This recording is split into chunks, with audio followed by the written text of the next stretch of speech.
3장 하늘의 성소, 그런 제목으로 초기 재림 운동을 다시 살펴보게 되겠습니다. 제목을 먼저 좀 다 읽어드리면 1844년과 성소 문제, 잘못 알게 된 성소 문제, 모세가 세운 성막, 새 언약에 의한 성소, 하늘 성소의 모형인 지상 성소의 구조, 신령한 눈에 비추인 성소, 중보자 예수 그리스도, 성소의 정결, 모형과 실체, 속죄사업의 종결과 우리, 그런 제목으로 되어져 있습니다. 제가 본문을 요약하는 질문을 몇 가지 만들어 보았습니다. 초기 재림운동가들의 2300주야 연구는 무엇이 문제였는가?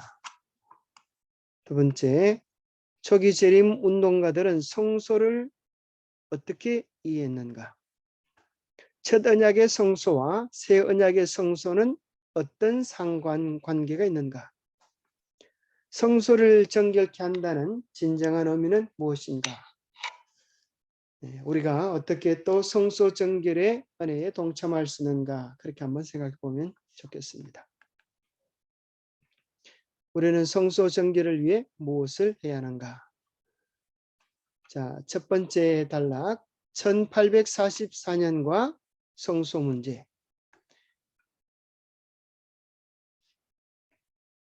성경에서 어떤 말씀보다 재림 신앙의 기초가 되고 중요한 기둥이 되어온 것은 2300주야까지는 그때의 성소가 정결하게 함을 입으리라고 한 말씀이었다. 그 말씀은 그리스도께서 속히 오실 것을 믿는 모든 사람들에게 친숙한 말씀이 되어왔다. 이 예언은 무수한 사람들의 입술에서 믿음의 표어처럼 되풀이 되었다. 재림 신자들 역시 다른 일반 그리스도인들처럼 성소가 이 세상 혹은 세상의 어떤 지역이라는 견해를 가지고 있었다. 이것이 첫 번째 오해입니다. 그 당시 많은 사람들은 성소를 이 세상이라고 생각했습니다.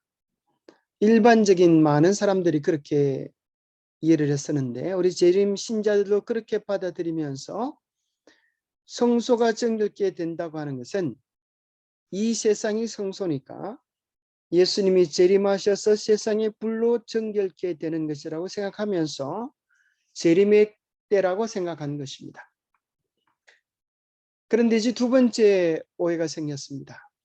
2300주야가 지나도 예수님이 이 땅에 오시지 않자 2300주야의 계산이 틀린 것은 아닌가? 2300주야는 아직 끝난 것이 아니다. 그렇게 생각하면서 끊임없이 시간을 정하고 예수님의 재림을 기다리는 그런 일들이 일어나게 되었습니다. 우리는 기억해야 합니다. 1844년 이후로 시간에 대한 예언은 더 이상 없습니다. 더 이상 재림의 날짜와 시기를 정하여서 스스로 미혹되는 그런 일이 없도록 해야 되겠습니다. 많은 사람들은 경솔하게도 1844년에 2300주야가 끝난다는 사실을 부인함으로써 이 문제를 해결하고자 서둘렀습니다. 그들이 그렇게 하고자 한 이유는 예수님께서 이 시기가 맞춰도 오시지 않았다는 것입니다. 그들이 만일 이 예언의 기간이 1844년에 끝났으면 예수님은 당연히 성소를 정결케 하기 위하여 이 지구로 오셔야 된다고 생각했는데 그런 일이 일어나지 않았기 때문에 계산이 틀렸다고 생각하는 것입니다. 그러면 이 문제를 어떻게 풀어가야 했을까요? 잘못 알게 된 성소 문제, 그 문제의 해답은 시간의 계산에 있었던 것이 아니라 성소를 어떻게 이해했는가에 달려 있었습니다. 1번 문제입니다. 하나님께서는 이 큰 재림 운동을 통하여 당신의 백성을 인도하셨으며 그분의 권능과 영광이 이 운동에 같이 하셨다. 그러므로 하나님께서는 이 운동이 거짓된 광신 소동으로 조롱과 모욕을 받고 암흑과 실망으로 끝을 맺도록 허용하지 않으실 것이었다. 자, 그래서 그들에게 재림운동이 결코 인간의 조작이나 잘못이 아니라고 하는 사실을 깨닫도록 하기 위하여 하나님은 성소를 더 깊이 연구하도록 그렇게 그들을 이끌어 주셨습니다. 그들은 그들의 연구에 있어서 건전한 해석 원칙을 적용했다고 믿고 이미 얻은 바 진리를 굳게 잡고 계속하여 같은 방법으로 연구하는 것이 그들의 의무라고 생각했습니다. 그들은 열렬한 기도로서 그들의 견해를 다시 한번 검토하고 그들의 잘못을 발견하기 위하여 성경을 바르게 깨닫기 위하여 성경을 연구했습니다. 그들이 예언의 기간을 계산하는 일에는 아무런 착오가 없음을 깨닫게 되자 그들은 이제 성소 문제를 한층 더 세밀하게 연구하게 되었습니다. 자, 그래서 우리는 이 문제를 풀게 된 이유는 근거는 성소의 깊은 이해였습니다. 첫 번째 그들이 연구했던 성소는 모세가 이 땅에 세운 성소였습니다. 그래서 문제 해결은 성소를 깊이 연구하다 보니까 성경 가운데는 어떤 성경 구절도 이 세상이 성소라고 하는 일반적 견해를 지지해 주는 것이 없었습니다. 그러나 성경에는 성소 문제에 관한 설명, 그 본질, 위치, 봉사 등에 관한 설명이 너무도 충분하고 명백하게 성경 기자들로 하여금 증거되어 있었으므로 그 문제는 전혀 의심할 여지가 없다는 것을 알게 되었습니다. 성소는 다른 말로 하면 구원의 계획서, 구원의 청사진이었습니다. 어떻게 하나님께서 우리의 구원을 이루어 가시는지에 대한 놀라운 계획들이 성소를 통하여 교훈되어져 있었습니다. 자, 2번 문제입니다. 첫 언약의 성소는 사람이 치고 모세가 세운 것이었으나 이 성소는 사람이 친 것이 아니요 하나님께서 치신 것이다. 이 성소는 뭘 가리키는 거죠? 예, 하늘 성소를 얘기합니다. 새 언약의 성소네요. 먼저 있던 성소에서는 이 세상의 제사장들이 봉사하였으나 나중 성소에서는 하나님의 우편에 앉으신 우리의 대제사장 그리스도께서 봉사하고 계신다. 자, 이 땅에 있던 성소, 모세가 세운 성소, 첫 언약의 성소에는 레위 지파의 제사장들이 봉사했지만 새 언약의 성소, 실제적인 하늘 성소에서는 우리의 대제사장이신 예수 그리스도께서 봉사하고 계셨습니다. 자, 성소의 구조를 한번 살펴보겠습니다.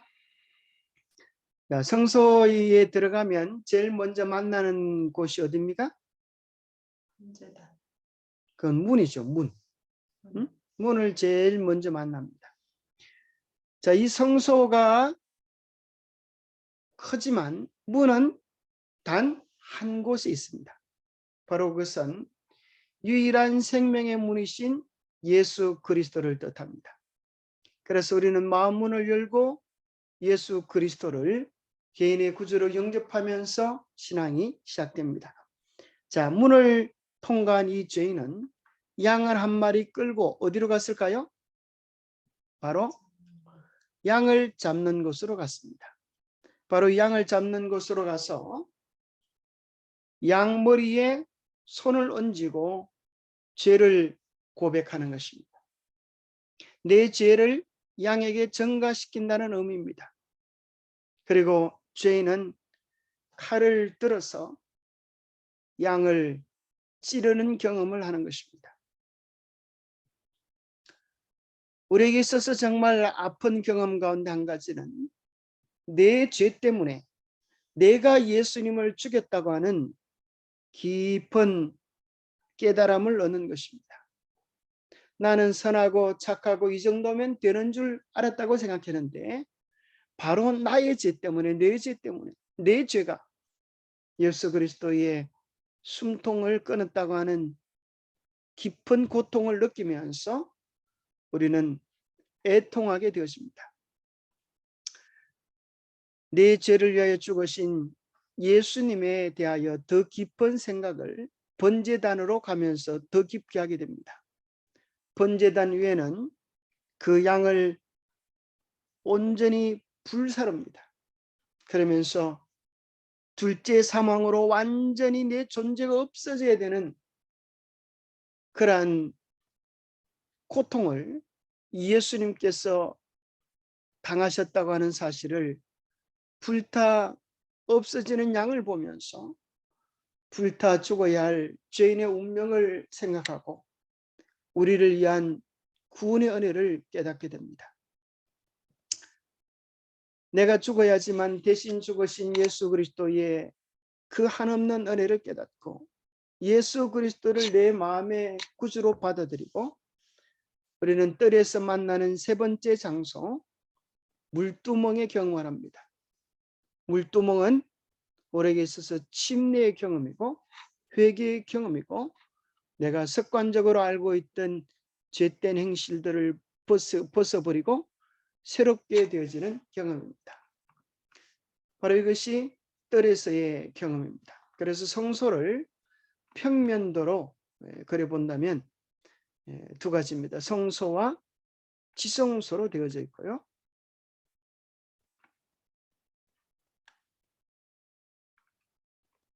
자, 뜰, 성소, 지성소 세 곳으로 구분할 수 있습니다. 뜰의 중심에서 우리는 번제단을 만나게 됩니다. 우리 신앙의 중심에 십자가가 있습니다. 예수 그리스도의 십자가를 떠나서 우리의 신앙은 존재할 수 없습니다. 두 번째 정사각형의 중심에는 십계명이 있습니다. 우리는 뜰에서 번제단과 물두멍, 양 잡는 곳 세 곳을 만나게 됩니다. 성소에서도 세 곳을 보게 되는데 떡상과 촛대와 향단입니다. 성소는 글자 그대로 거룩하게 변하는 경험입니다. 예수님을 닮아가는 경험입니다. 그런데 어떤 사람은 예수님 믿고 구원받으면 되지 성소로 들어갈 필요가 있나 이렇게 생각하는 사람이 있습니다. 예수님 믿고 구원받으면 되지 내가 자라날 필요가 있는가? 그것은 잘못된 생각입니다. 왜냐하면 성소는 우리로 하여금 하나님을 만나기 위하여 만들어진 곳입니다. 그래서 하나님을 만나는 곳은 지성소인 것입니다. 그래서 우리는 성소를 통하여서 떡상, 그것은 12등의 떡이 진열되어 있고 바로 생명의 떡이신 말씀을 뜻합니다. 향단은 기도를 뜻하고 촛대는 기름이 그 안에 공급되어져서 빛을 내는 것처럼 성령 충만을 통하여서 세상에 빛된 그리스도인의 삶을 뜻합니다. 그래서 성소에 있어서의 세계는 말씀과 기도, 빛된 그리스도인의 생애, 그렇게 정리할 수 있겠습니다. 지성소에도 세계가 있습니다. 그것은 무엇이죠? 언약궤 안에는 법궤와 만나와 아론의 쌍난 지팡이가 있었습니다. 그래서 만나는 우리에게 있어서 음식물의 계획을 뜻하고 지팡이는 아론의 지팡이는 부활과 더불어서 마지막 시대에 필요한 교회의 질서, 지도자를 이야기합니다. 그래서 교회는 질서 있게 그리스도의 몸으로 연합되어져야 함을 아론의 지팡이를 통하여 보게 됩니다. 그러나 가장 중요한 것은 무엇보다도 십계명입니다. 그것은 하나님의 품성이고 하나님의 영광을 나타냅니다. 그 십계명의 광채가 바로 우리에게 비치면 우리가 그 빛을 감당할 수 없기 때문에 언약궤의 뚜껑, 그것을 시온자라고 이야기하지 않습니까?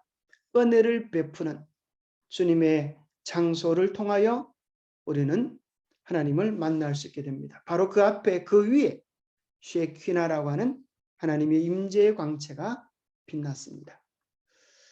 자, 그래서 다시 한번 세 부분으로 뜰과 성소와 지성소로 나눌 수 있고요.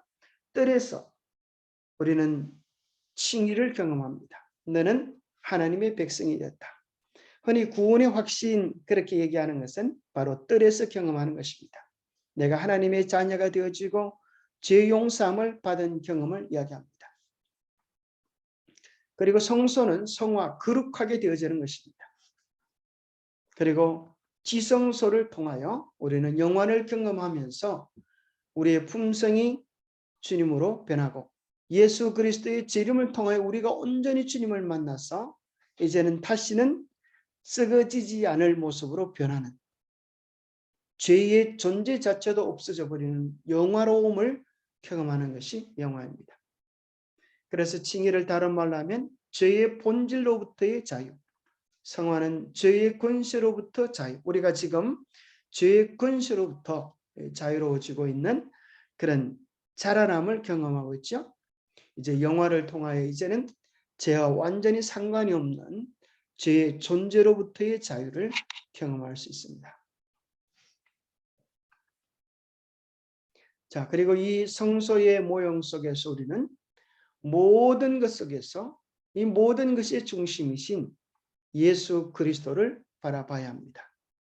땅에 있는 성소는 예수 그리스도를 나타내고 땅에 있는 성소는 더 나아가서 하늘에 있는 것의 모형과 그림자였습니다. 그래서 이 땅에 성소를 지을 때도 그냥 이렇게 지으라고 한 것이 아니라 하늘에 있는 것의 모형을 지으라고 그렇게 하셨어요.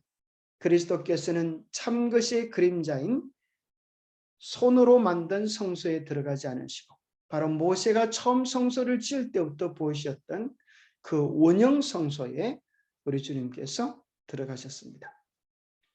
자, 이것이 이제 성소와 지성소의 모습입니다. 다시 한번 보면 뜰에는 양을 잡는 곳 세 가지 기억납니까? 양을 잡는 곳, 번제단, 물두멍이 있었습니다. 참으로 예수 그리스도의 십자가를 깊게 경험하면서 죄를 미워하고 버리는 정결케 되어지는 곳입니다. 번제단과 물두멍이 보이죠? 이것이 뜰의 경험입니다. 성소의 경험은 바로 말씀, 떡상과 분향단. 우리는 매일 아침 저녁으로 기도의 향을 주님께 올려야 되겠습니다. 그 다음에 메노라라고 이야기하는 금초대, 7 금초대는 또 계시록에 보면 7 교회를 뜻하기도 하고 7이라고 하는 숫자는 하늘의 숫자와 땅의 숫자가 더해진 완전한 의미를 가지고 있습니다. 그래서 성령께서 우리를 주관하실 때 자아는 없어지고 하나님의 영광을 온전히 드러내는 완전히 빛된 그리스도인의 삶을 이야기해 주고 있습니다. 지성소에는 법궤와 하나님의 영광의 광채, 셰키나의 임재의 영광이 빛나고 있었습니다. 자, 성소에서 그럼 우리가 어떻게 죄가 처리되는지를 보면 뜰에서 칭의를 경험하는데 바로 그것은 양을 잡아서 피를 쏟고 그 피를 그릇에 받아서 성화 바로 휘장에 피를 뿌리게 됩니다. 그 다음에 지성소, 영화롭게 되어지는 그때 무슨 일이 이루어지는가 하면 피를 성소 휘장에 뿌리면서 1년 동안 그 휘장이 들어오지게 됩니다. 그래서 성소에는 매일의 제사와 매년의 제사가 구분되어져 있습니다. 그래서 매년의 제사를 통하여 성소 휘장이 정결케 되어지는 것, 바로 이것을 성소가 정결케 된다고 이야기하고 죄가 토말함을 입는 그런 것이라고 설명합니다. 히브리서 9장 14절에 보면 그리스도께서는 참것의 그림자인 손으로 만든 성소에 들어가지 아니하시고 바로 그 하늘에 들어가사 이제 우리를 위하여 하나님 앞에 나타나시고, 히브리서가 정말 분명하게 성경 가운데서 예수님께서 어디에 계시는지를 명확히 이야기해 줍니다. 그럴 뿐 아니라 요한계시록에서 요한은 예수님께서 바로 그 하늘에 성소에서 봉사하시고 계시는 장면을 구체적으로 목격합니다. 자, 하늘 성소의 모형인 지상 성소의 구조 3번입니다. 예수님께서 우리를 위하여 봉사하시는 하늘에 있는 성소는 큰 실체이며 모세가 지은 성소는 그것을 모방한 것이었다. 하나님께서는 지상 성소를 짓는 자들에게 당신의 영을 부어주셨다. 그리하여 그 구조에 나타난 공교한 기술은 모두 하나님의 지혜를 나타낸 것이었다. 예, 하나님은 정말 아주 거룩하고 참으로 아름답게 자원하는 마음으로 성소를 짓도록 그렇게 하셨습니다.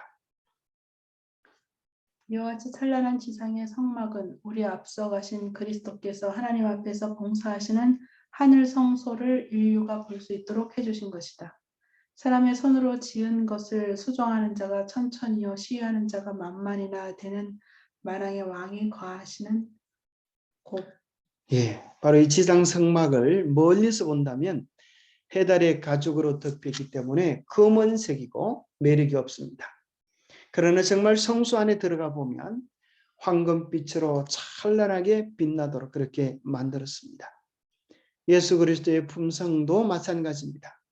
멀리서 보면 아름다움을 느끼지 못하지만 그분께 가까이 나아가면 나아갈수록 그분의 품성의 아름다움에 우리는 매료될 수밖에 없습니다.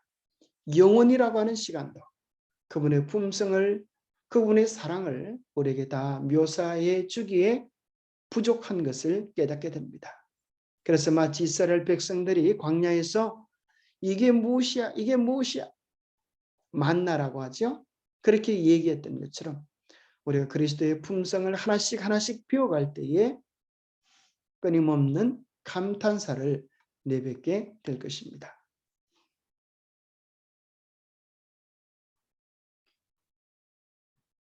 만만이나 되는 만왕의 왕이 거하시는 곳, 그 시위하는 영화로운 스랍들이 경배하고 머리를 숙이는 영원한 보좌가 있는 영광으로 충만한 하늘 성수와 비교하면 그것이 아무리 화려하고 장엄한 건물일지라도 그 무한한 영광과 웅장함에 대한 극히 희미하고 미약한 반영에 불과하다. 그러나 우리는 지상의 성수와 그 봉사를 통하여 하늘 성수에 관한 중요한 진리와 인류의 구속을 위하여 거기서 진행되는 주님의 봉사를 배우게 되었다. 예, 아무리 지상 성소가 화려하게 만들었다 하더라도 실체인 하늘에 비교하면 아무것도 아니겠죠. 마치 이 지구 자체가 물방울 하나에 지나지 않으니까요. 솔로몬이 참으로 영광스럽게 솔로몬 성전을 쌓고도 만들고도 뭐라 그랬습니까? 이전에 어떻게 하나님께서 거하시겠습니까? 그렇게 이야기하지 않았습니까?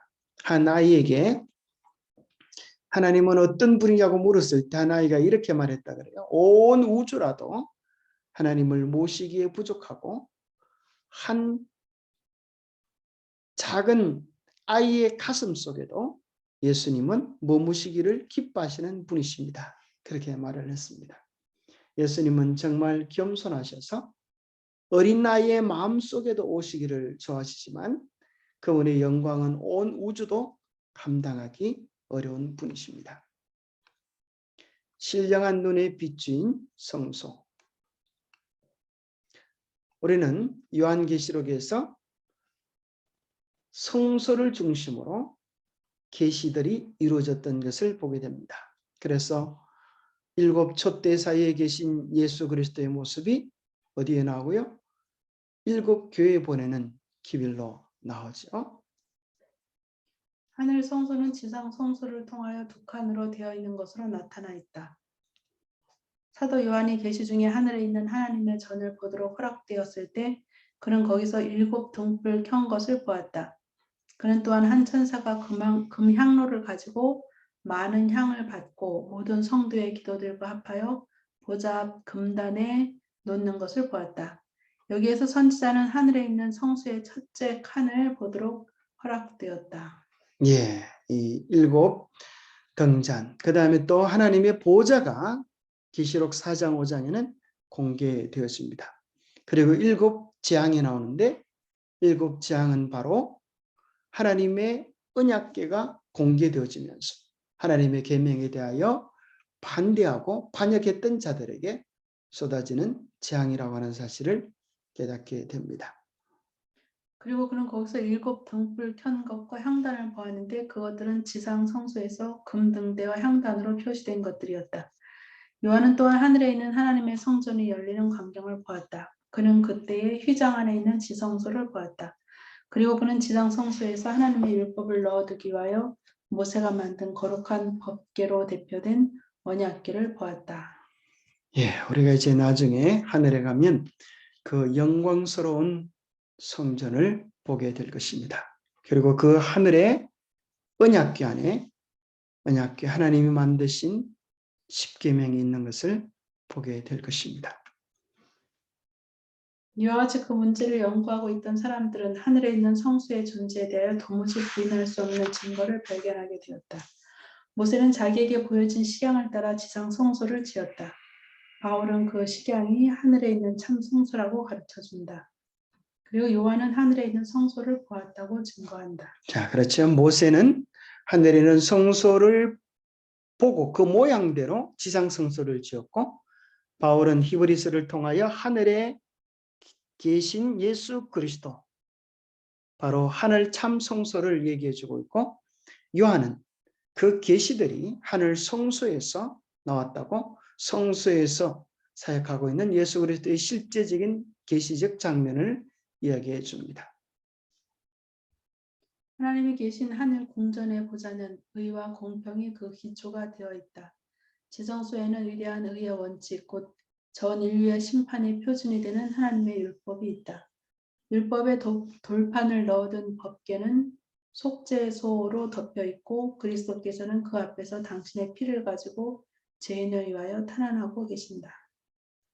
예, 바로 하나님의 의와 공의의 원칙, 대원칙, 하나님의 십계명이 인류의 심판의 표준이 될 것입니다. 그 오면은 하나님께서 회개한 죄인을 의롭다 하시고 당신이 의롭게 되시는 것, 타락한 인류로 더불어 다시금 교제를 새롭게 하시면서 동시에 그분께서 의로우실 수 있다는 것, 그리스도께서 수많은 무리들을 멸망의 구덩이에서 구원하시려고 강림하시는 것, 그들에게 흠이 없는 당신의 의의 옷을 입히시고 일찍이 타락한 일이 없는 천사들과 연합시키사 당신 앞에서 영원히 살게 하시는 것입니다. 자, 온 천사들이 또 우주 거민들이 깨닫고 싶어하는 오면은 무엇인가? 그게 무엇인지 무엇이라고 이게 설명해 주고 있어요? 자비의 오명. 예, 첫 번째는 하나님의 성품의 아름다움, 그죠? 그분이 하나님께서 회개한 죄인들을 어떻게 의롭게 하시는가, 어떻게 구원하시는가, 이게 참 알고 싶어하는 오명이고, 두 번째는 하나님 자신도 어떻게 의롭게 되는가, 죄인들을 의롭다고 하시면서 어떻게 하나님 자신이 의롭다고 인정받으실 수 있는가. 바로 이것은 변화된 죄인들을 통하여 온 우주 앞에 그분이 무슨 일을 하시는지를 통하여 하나님도 의롭다함을 받게 될 것이라고 로마서에서 기록해 주고 있습니다. 그 다음에 세 번째는 타락한 인류로 더불어 다시금 교제를 새롭게 하시면서 동시에 하나님께서도 의로우실 수 있다고 하는 것. 온 우주가 함께 부르는 이 아름다운 노래에 감동되게 될 것입니다. 또 그리스도께서 수많은 무리를 멸망의 구덩이에서 구원하시려고 강림하시는 것. 참 놀라운 것이죠. 예수님의 성육신과 또 재림의 오묘를 깨달을 때 우리는 또 그 오묘에 놀라게 되고 흠이 없는 주님의 의의 옷을 입혀주시는 것도 놀랍고 감사한 일이고 일찍이 타락한 일이 없는 천사들과 연합시켜서 이제 하나님 앞에서 영원히 살게 하시는 것 등 우리의 지혜로 이해할 수 없는 오묘들이 우리 앞에 펼쳐지게 될 것입니다.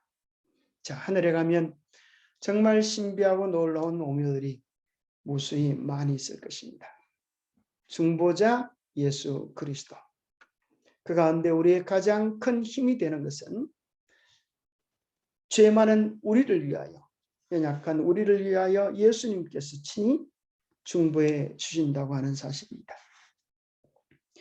그분께서는 당신의 무지하신 생애와 상하고 찔림을 받은 몸을 가지고 중보하고 계신다. 그분께서는 상하신 손과 찔림을 받으신 옆구리와 상처난 발을 가지고 죄에 빠진 인류를 위해 탄원하신다. 그들의 구속은 그처럼 무한한 값을 치르고 이루어졌다. 이 두 사이에 평화의 언원이 있으리라. 성자의 사랑보다 약하지 않는 아버지의 사랑이 타락한 인류의 구원의 기초가 된다. 예수님께서 우리를 위하여 지불하신 그분의 보혈의 증거를 내시면서 이 피를 보십시오. 이 사람을 위하여, 이 죄인을 위하여 나의 피가 지불되어졌습니다.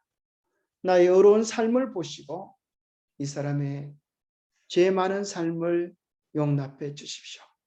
이가 예수님을 믿었기에 이 사람의 믿음을 받아 주십시오. 그렇게 우리 주님께서 요청하실 것입니다. 그래서 우리의 자랑은 우리의 신실함이 아니라 예수 그리스도의 보혈의 공로에 있는 것입니다. 우리가 드러내야 하는 것은 내가 예수님을 믿었다고 하는 우리의 믿음의 선택, 그것을 우리는 우리의 삶을 통하여 매 순간 드러내는 것입니다. 마치 6월절 재난 때에 피로 발린 집을 떠나지 않은 것, 그것이 이스라엘 백성들이 살 수 있는 것처럼 예수 그리스도 안에 있는 것, 보혈 안에 있는 것, 하나님의 뜻 안에서 떠나지 않은 것, 그것이 우리의 믿음입니다. 예수께서 제자들을 떠나시기 전에 그들에게 내가 너희를 위하여 아버지께 구하겠다 하는 말이 아니니 아버지께서 친히 너희를 사랑하시리라. 하나님께서 그리스도 안에 계시사 세상을 자기와 화목하게 하셨다. 하늘 성소의 봉사로서 두 사이에 평화의 언원을 이루셨다. 하나님이 세상을 이처럼 사랑하사 독생자를 주셨으니 이는 저를 믿는 자마다 멸망치 않고 영생을 얻게 하려 하십니다. 어떤 사람은 예수님은 우리를 사랑하시는데 하나님은 무슨 분이 아니신가 그렇게 오해하는 사람이 있습니다. 네, 삼위 하나님이신데 두 사이에 의논이 있다고, 두 사이라고 하는 것은 두 분만 얘기하는 거예요? 두 사이에 평화의 의논을 이루셨다고 하는 말이 무슨 말이에요? 그게 무슨 뜻인지 한번 김원장은 어떻게 이해하는지 한번 설명해 보세요. 몰라서 묻는 건데요. 몰라요. 평화의 의논에 두 분만 참여하셨는가? 그걸 질문하는 겁니다. 스가랴 6장 12절 13절. 예, 스가랴 6장에도 나오고 시편 110편에 보면 또 나오죠. 시편 110편에. 자, 시편 110편에 보면은 읽어 보실래요? 자, 시편 110편에 보면은 여호와께서 내 주에게 말씀하시기를 내가 내 원수들로 발등상 되게 하기까지 너는 내 오른편에 앉아 있으라 하셨도다. 그랬잖아요. 그죠? 그러기 보면 여호와께서 내 주에게 여호와께서 또 다른 여호와에게 말씀하십니다. 그러니까 이걸 평화의 언약이라 그러죠.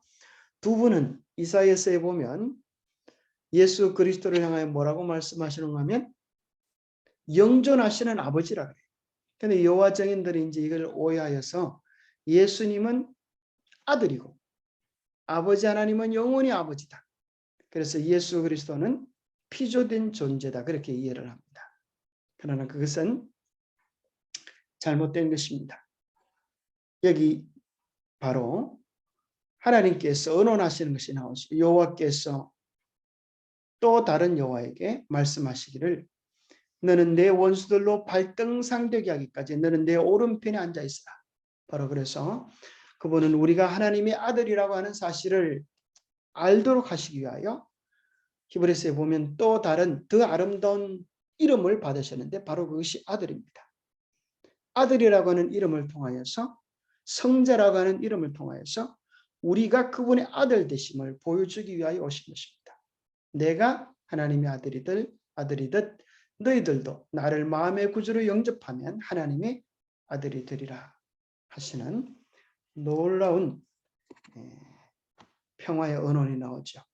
그래서 그 두 분 사이 아버지와 아들의 관계 속에서 이 구속을 이루셨다고 하는 그런 언언이라고 생각이 되어지고 이 창조와 구속의 모든 과정에는 반드시 삼위 하나님이 동참하십니다. 그래서 평화의 언언에도 궁극적으로 세 분이 동참하셨다고 생각합니다. 그래서 창조 때도 삼위 하나님의 역사와 또 구속 때에도 삼위 하나님의 역사와 또 회복 때에도 삼위 하나님의 역사가 동시에 나타나지 않습니까? 하나님은 구속 때 보면 하나님께서는 십자가의 모든 구원의 계획을 약속하시고 예수님이 와서 성취하시고 성령께서 오셔서 죄에 대하여 의에 대하여 심판에 대하여 우리로 깨닫게 하고 변화시켜 주시니까 삼위 하나님의 역사가 함께 하시는 것입니다. 자, 성소의 정결 5번입니다. 성경에서 사용하고 있는 성소라는 말은 첫째 하늘 성소의 시장을 따라 모세가 지은 장막을 가리키고 둘째 지상의 성소가 가리키는 하늘에 있는 참 성소를 말한다. 그리스도의 죽음으로 모형적 봉사는 끝났다. 하늘에 있는 참 성소가 새 언약의 성소이다. 자, 새 언약도 여러분 기억하십시오. 성소가 있다는 사실입니다. 그래서 우리는 히브리서에서 확인하게 되죠. 바로 새 언약도 성소가 있다고 하는 것은 뭐가 있다는 거예요? 뭐가 필요하다는 겁니까? 피가 필요하다는 것이고 또 제사장이 필요하다는 것이고 또 뭐가 있다는 거예요? 언약궤가 십계명이 반드시 필요하다고 하는 것입니다. 자, 여기 첫째 성소가 봉사가 끝났다고 하는 것을 뭘 통하여 증명할 수 있죠? 자, 첫째 성소가 봉사가 끝났다는 걸 뭘 통하여 알 수가 있어요? 예수 그리스도의 십자가. 예수님이 십자가에 달려 돌아가셨을 때 성소의 휘장이 위에서부터 아래로 찢겨지면서 바로 이제는 이 지상 성소의 봉사가 끝이 났다고 하는 것을 실질적으로 이루어 주었습니다.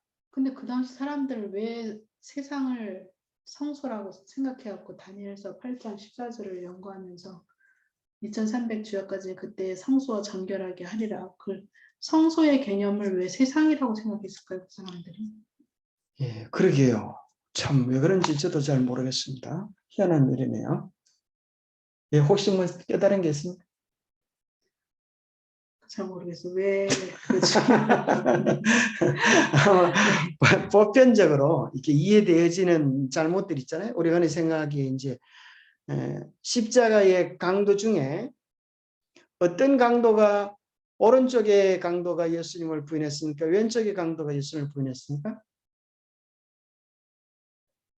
왼쪽의 강도가 예수님을 부인하. 그게 이제 편견이라는 거예요. 성경에는 오른쪽인지 왼쪽인지 나와 있지 않는 것 같은 거. 한쪽 편. 네, 그렇게 되죠. 그와 같이 사람들이 그 당시 이렇게 사람들이 성소를 이 지구를 생각하는 것 같아요. 네, 그런 거 있죠. 뭐 이렇게 성경 속에 성경과 빗댄 이 잘못된 편견들, 오해들이 그 당시도 있었던 것 같아요. 아니 근데 세상은 성소라기보다는 지옥이잖아요. 지옥. 예. 그러니까 세상의 개념을 왜 그 당시에 일반적으로 신학자들이나 그 각 교파에서 왜 세상을 성소로 여겼 세상이나 아까 보니까 예, 네, 좋은 질문인데 그걸 혹시 연구하셔가지고 다음 주에 발표하시기 바랍니다. 좋은 질문입니다. 우리 시간이 많이 없기 때문에. 세상의 어떤 지역, 예? 세상의 어떤 지역이나 세상이 성소라고 생각해요. 그래, 왜 그런지 한번 연구를 하셔가지고 다음 주에 한번 발표해 보세요. 자, 그런데 다니엘서 8장 14절의 예언은 현대에 성취될 예언이므로 거기서 말한 성소는 새 언약의 성소가 되어야죠. 왜요? 옛 언약의 성소는 이미 옛 언약이 아니고 첫 언약의 성소. 자, 왜 우리는 흔히 옛 언약이라고 하는 표현을 많이 쓰죠. 그죠? 이것도 편견이죠. 옛 언약이라고 하는 표현이 성경에 나올까요? 안 나올까요? 안 나오지. 그죠? 옛 언약이라고 하는 것이 나오지 않습니다. 왜 우리는 근데 옛 언약, 새 언약 이렇게 하는가 하면 기억하기가 쉽잖아요.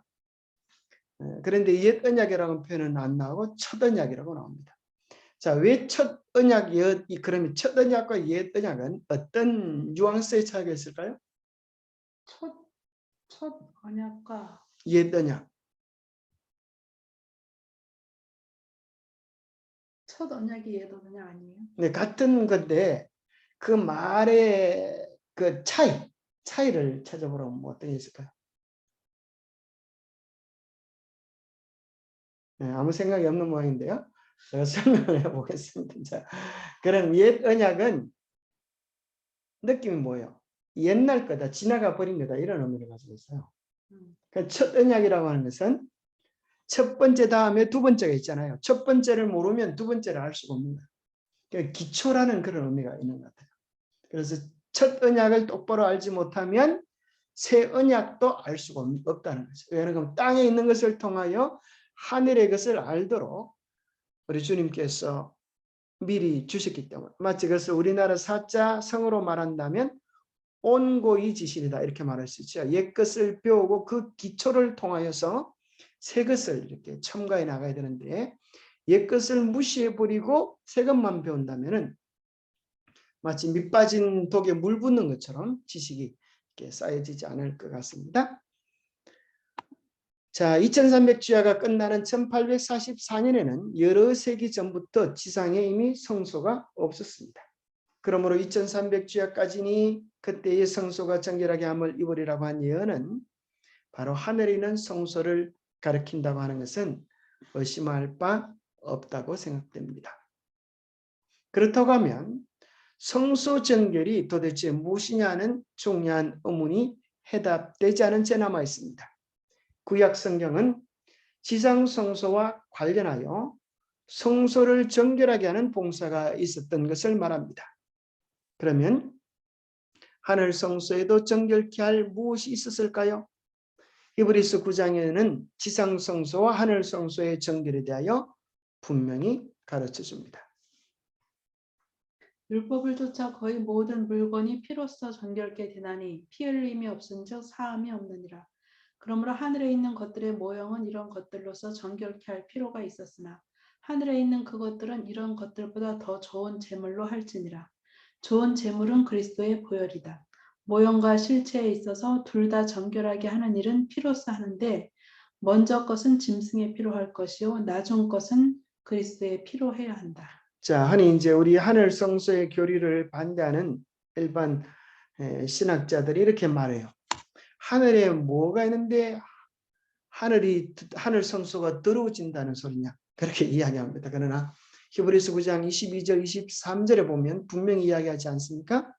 율법을 쫓아 그의 모든 물건이 피로써 정결케 되는 것처럼 하늘에 있는 것들도 이런 것들로서 정결케 할 필요가 있었다고 이야기합니다. 그죠? 그것은 이것보다 더 좋은, 짐승의 피보다 더 좋은 제물이 필요한데 바로 그것은 그리스도의 보혈입니다. 그래서 모형과 실체는 둘 다 정결케 하는 일을 피로 썼습니다. 하나는 짐승의 피요, 하나는 그리스도의 피요. 그것은 곧 희생이요 생명을 이야기합니다. 근데 그 사람들 그 지구는 사단이 이제 지구로 와서 죄가 들어왔기 때문에 죄를 씻는 것으로 인해서 성소가 더러워지는 거잖아요. 네. 근데 하늘은 그 죄 지은 사람이 없잖아요. 우주 거민이나 하늘 자체는. 예. 그런데 이 죄를 씻는 피가 하늘에 죄가 없었는데 그 하늘 성소에서 그 그리스도의 피가 필요했다고 하는 부분에 대해서 잘 이해가 안 되는데. 자, 하늘에 있는 것은 하늘에는 죄가 없죠. 그죠? 하늘에 죄가 없는데 인류의 구속을 위한 교과서로 뭘 해주셨어요? 이 땅에 성소를 만드시고 하늘에 성소가 있습니다.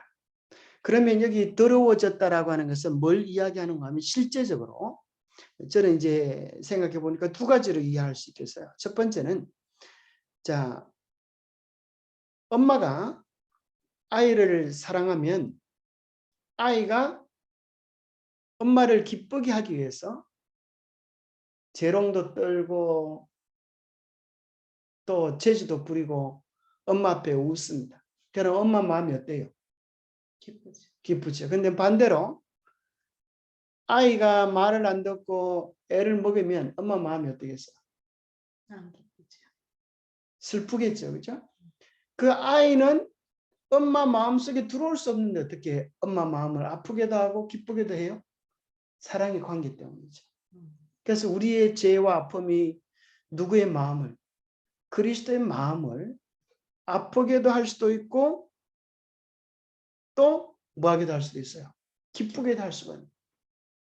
왜냐하면 창세기 44장에 보면 통일시되었다. 결탁되었다. 그런 표현이 있어요. 그죠?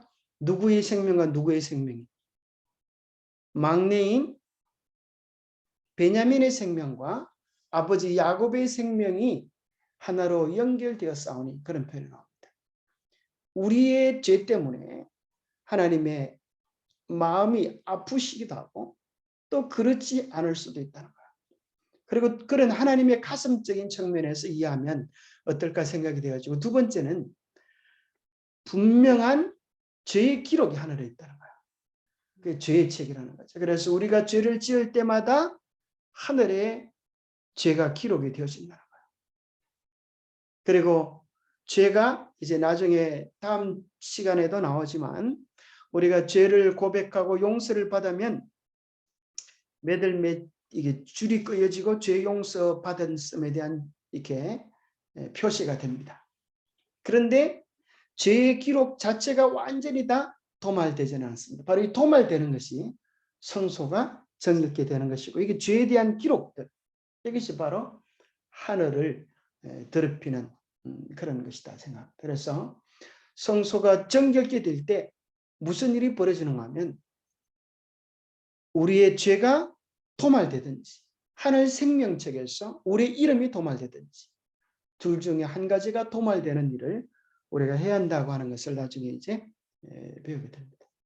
어쨌든 성소는 죄로 말미암아 더럽혀진다는 거죠. 예, 그렇죠. 더럽혀지고 죄로 말미암아 있을 필요가 있는 거네요. 그렇죠. 예.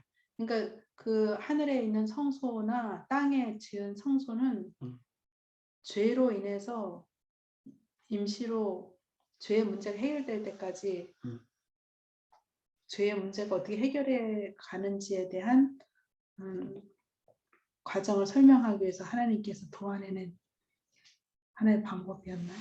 예, 그 구체적인 내용들은 이제 성소가 구체적으로 어떤 것인가 하는 것들은 아무도 모릅니다. 어떤 사람이 이제 어떤 이 땅에서 있었던 성소 같은 그런 성소가 있는가 그런 견해도 있고 아니면 하나님의 보호자, 본부 자체가 성소이다 이렇게 이해하는 사람도 있어요. 이런 건 보세요.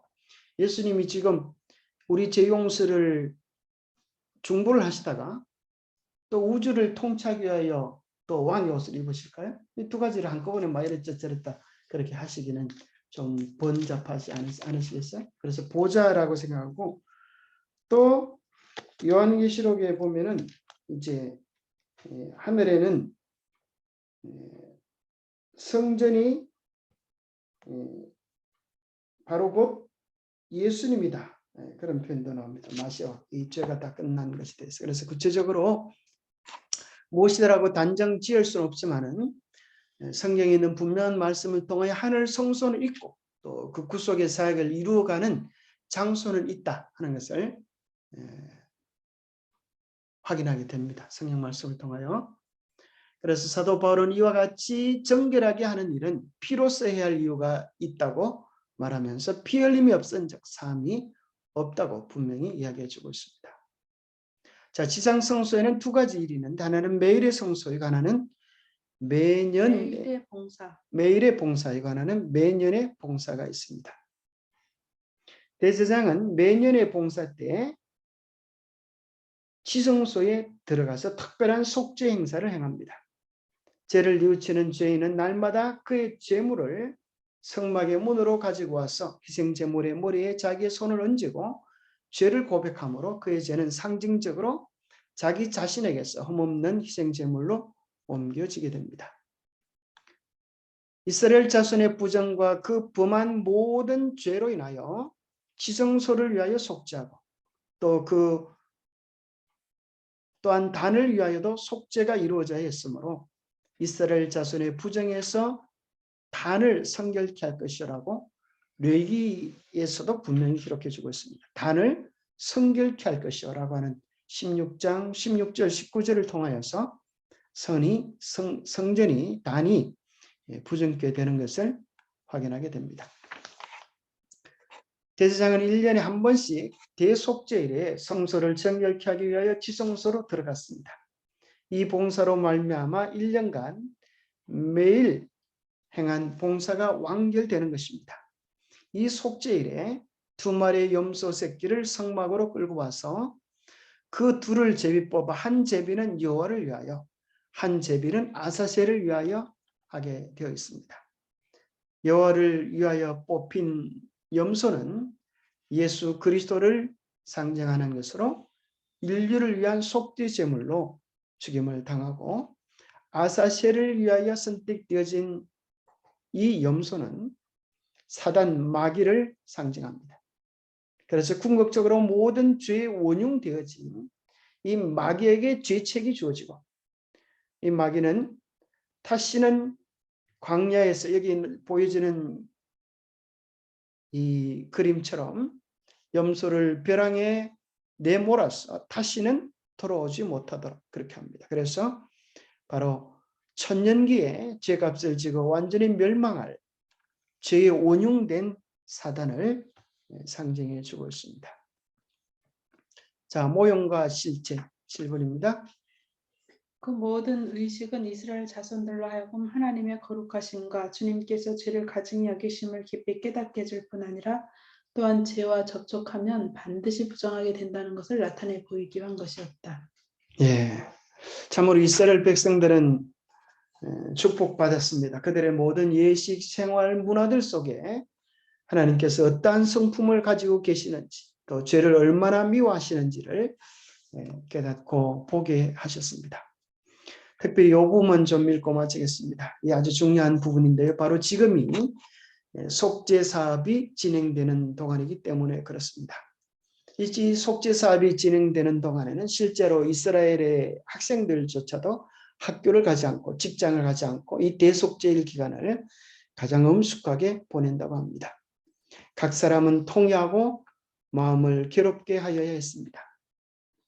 그날의 모든 사람은 이를 전폐하고 이스라엘의 온 회중이 엄숙하게 하나님 앞에 자신을 겸비하게 하고 기도하고 금식하고 마음을 깊이 살피는 가운데 지내지 않으면 안 되었다. 속죄에 관한 중요한 진리가 이 모형적 의식을 통하여 알려졌다. 죄인의 대상물이 죄인을 대신하여 연락되었으나 죄는 그 희생 제물의 필요 없어지지 않았다. 다만 어떤 수단에 의하여 죄가 성소로 옮겨졌을 뿐이었다. 죄인은 피를 드림으로써 그가 율법의 권위를 시인하고 자기가 범한 죄를 고백하고 장차 오실 구속주를 믿는 믿음을 통하여 용서를 바라고 있다는 자신의 소원을 표시하였다. 그러나 그것으로 그가 율법의 선고에서 완전히 해방된 것은 아니었다. 대속죄일의 대제사장은 회중에게서 받은 제물을 취하여 그 제물의 피를 가지고 지성소에 들어가 바로 율법을 넣어둔 법궤의 뚜껑에 해당되는 속죄소 위에 그 피를 뿌려 그 율법의 요구를 충족시켰다. 그리고 대제사장은 중보자의 자격으로 모든 죄를 자기가 지고 성소에서 그 죄를 옮겼다. 그는 그의 손을 염소의 머리 위에 얹어 그 모든 죄를 고백함으로 상징적인 의미에서 그 죄를 자기 자신에게서 염소에게로 옮겼다. 그 후에 그 염소는 쫓겨나게 되었는데 그것으로서 죄가 영원히 백성에게서 분리되는 것으로 간주되었다. 네, 이러한 행위들을 통하여서 우리는 우리 주님께서 얼마나 죄를 미워하시고 또 얼마나 분명하게 공의로우시고 정의로우시고 자비로우신 분인지를 깨닫게 됩니다. 누구든지 죄를 주님께 맡기면 죄 용서함을 얻고 구원을 받지만 누구든지 죄를 품고 있으면 멸망할 수밖에 없는 것입니다. 잠깐 기도하겠습니다. 하나님 아버지, 우리로 하여금 성서에 대한 더 깊은 이해들을 하게 도와주셔서 이론이 아니라 우리의 걸음으로 우리의 삶으로 뜰을 지나고 성소를 지나고 지성소에서 하나님을 배우는 영광을 얻게 하여 주시옵소서. 제 많은 우리의 품성이 우리 주님의 영광의 품성을 닮아가게 하여 주시고 참으로 번제단에서 우리의 구속주가 되시는 주님의 그 한없는 사랑을 품고 살아가게 도와주시옵소서. 우리의 죄된 품성이 주님의 품성으로 바뀌어지는 아름다운 약속을 성소를 통하여 더하심을 인하여 감사합니다. 이 약속을 붙잡고 오늘도 빛된 예수 그리스도를 우리 안에 모시며 살아갈 수 있도록 축복하여 주시옵소서. 이 세상에 환난, 어려움, 재난이 많으나 우리의 마음과 관심이 오직 우리의 소망 되시는 주님께 머물게 도와주옵소서. 하나님께서 우리 각 교인들의 처지와 형편을 가장 선한 형편으로 이끌으시고 도와주시고 이 마지막 시대에 우리의 생각이 우리 자신의 죄를 성결케 하고 새롭게 되어진 일에 집중하게 도와주옵소서. 하나님의 성전이 아름답게 리모델링 되는 일에도 하나님 도와주셔서 이 모든 일이 하나님의 계획과 은혜 속에 선이 이루어지고 맞춰질 수 있도록 복 주시옵기를 우리 주 예수 그리스도로 머지하여 간절히 간구하옵나이다.